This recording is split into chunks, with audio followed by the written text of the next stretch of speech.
पाँव में यदि जान हो तो मंजिल हमसे दूर नहीं, आंखों में यदि पहचान हो तो इंसान हमसे दूर नहीं, दिल में यदि स्थान हो तो अपने हमसे दूर नहीं, भावना में यदि जान हो तो भगवान भी हमसे दूर नहीं। अगर कोई करे उम्मीद आपसे तो ये उसका प्रेम है, वो मजबूर नहीं। दोस्तों, ऊंचे शिखर पर मेहनत और सच्ची लगन से पहुंच जाना प्रशंसनीय है, परंतु उससे भी ज्यादा अधिक प्रशंसनीय है उस ऊंचाई पर स्थिर बने रहना। क्योंकि कई लोग जितना जल्दी ऊंचाई पर चढ़ते हैं उतना ही जल्दी नीचे की ओर फिसल भी जाते हैं। क्योंकि जब पेड़ पर क्षमता से ज्यादा फल लग जाते हैं तो उसकी डालियां टूटना शुरू हो जाती हैं। वैसे ही इंसान को जब उसकी औकात से ज्यादा मिल जाता है तो वह रिश्तों को तोड़ना शुरू कर देता है। नतीजा ये होता है कि आहिस्ता आहिस्ता पेड़ अपने फल से ही वंचित हो जाता है और इंसान अपने रिश्तों से। दोस्तों, सफलता वक्त और बलिदान दोनों मांगती है, वो कभी भी प्लेट में परोसी हुई नहीं मिलती। इसीलिए तो कहते हैं किसी कार्य की शुरुआत करना आसान नहीं, लेकिन उससे भी ज्यादा कठिन है उसमें निरंतरता बनाए रखना। किसी ने क्या खूब कहा है, मंजिल दूर दिखती है तो पहुंचने की कोशिश करो, मुश्किलें बहुत होती हैं इन्हें हटाने की कोशिश करो, हौसला कम ना होने दो,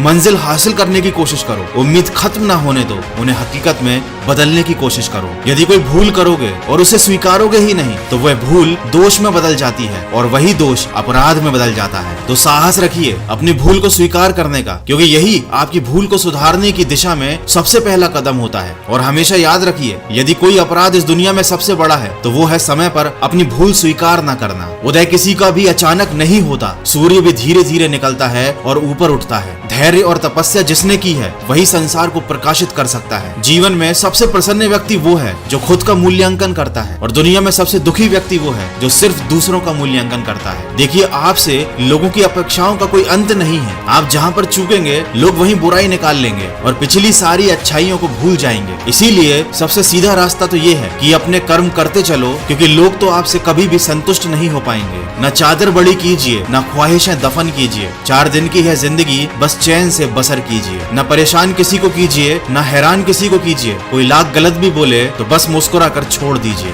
न रूठा किसी से कीजिए, न झूठा वादा कभी किसी से कीजिए। कुछ फुर्सत के पल निकालिए और खुद से भी मिला कीजिए। कौन से कपड़े पहनूं जिसमें मैं अच्छा लगूंगा, ये बात तो हम हर रोज सोचते हैं, लेकिन ऐसा कौन सा कर्म करूं जिससे मैं ऊपर वाले को अच्छा लगूंगा, ये हम कभी नहीं सोचते। दोस्तों, तन की खूबसूरती एक भ्रम है, सबसे खूबसूरत आपकी वाणी है। चाहो तो इससे किसी का दिल जीत लो और चाहो तो इसी से किसी का दिल चीर दो। अरे कल किसने देखा है, आज में खुश रहो। खुशियों का इंतजार कर दो लेकिन दूसरों की मुस्कान में भी खुश रहो। क्यों तड़पते हो हर पल किसी और के लिए, कभी तो अपने आप में खुश रहो। छोटी सी है ये जिंदगी, दोस्त हर हाल में खुश रहो। दोस्तों, आज के वीडियो में बस इतना ही। वीडियो के अंत में बस इतना कहना चाहूंगा, अगर खुश रहना है तो कल का काम भी आज करो। अपने समय की कीमत समझो और अपने हर सेकंड को सही से इस्तेमाल करो। और अगर आप अपने समय को सही से इस्तेमाल नहीं कर पा रहे हो, आप ये बात सीखना चाहते हो, तो एक किताब है जिसका नाम है ईट दैट फ्रॉग। इसे आप जरूर पढ़ लेना। अब हो सकता है किताब को पढ़ना आपको या तो पसंद ना हो या आपके पास इतना टाइम ना हो, तो आप चाहो तो इसी बुक की एक ऑडियो बुक सुन सकते हो कुकू FM पर, वो भी अपनी मनपसंद भाषा में। तो ये बिल्कुल बोरिंग भी नहीं होगा, आपको अलग से टाइम भी नहीं निकालना पड़ेगा। आप वॉक करते हुए, एक्सरसाइज करते हुए या अपना काम करते हुए ऑडियो बुक सुन सकते हो। आपको कुकू FM के बारे में पता ही होगा, ये इंडिया का एक लीडिंग ऑडियो पॉडकास्टिंग प्लेटफॉर्म है। यहाँ पर 1000+ आवर का कंटेंट, हजारों audio book summary regional language में अवेलेबल है। और साथ ही साथ इस रिपब्लिक डे मन की आवाज और कुकू FM साथ मिलकर 50% ऑफ लेकर आए हैं on Kuku FM's annual subscription, ताकि आप जैसे क्यूरियस इंडिविजुअल को वास्ट लाइब्रेरी ऑफ नॉलेज का एक्सेस मिल सके। सेल खत्म हो रही है 29 जनवरी को, तो उससे पहले यूज कीजिए कूपन कोड इंडिया और पाइए 50% ऑफ। डिस्क्रिप्शन में दी गई लिंक से कुकू FM को आप डाउनलोड कीजिए, सीखिए कुछ अच्छा और कुछ नया। मैं मिलूंगा आपसे जोश, जुनून और उत्साह से भरे एक और वीडियो के साथ। तब तक आप भी जुड़े रहिए मन की आवाज के साथ।